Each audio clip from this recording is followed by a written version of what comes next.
नमस्कार मंडळी, तुम्ही बघत आहात आपल्या आवडीचं यूट्यूब चॅनल काय म्हणते पब्लिक. मागच्या व्हिडिओमध्ये मी तुम्हाला स्विमस्वॅप फ्रॉड काय असतो ते सांगितलं होतं.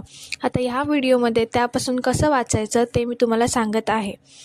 जर तुमचा फोन 30 मिनिटांपेक्षा जास्त नेटवर्क दाखवत नसेल आणि बाकी इतरांकडे सिग्नल असेल तर हा टॉवरचा प्रॉब्लेम नाही, तर कोणीतरी तुमचा अकाउंट खाली करत आहे.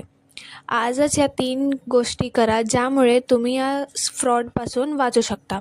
पहिलं, टेलिकॉम प्रोव्हायडरला कॉल करून सिम पिन सेट करा.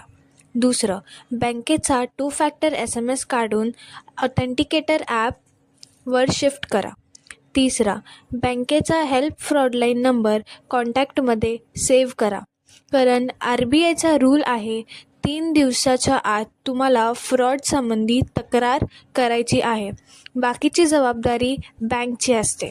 तर आजच या 3 गोष्टी करा ज्यामुळे तुम्ही या फ्रॉडपासून वाचू शकता. धन्यवाद.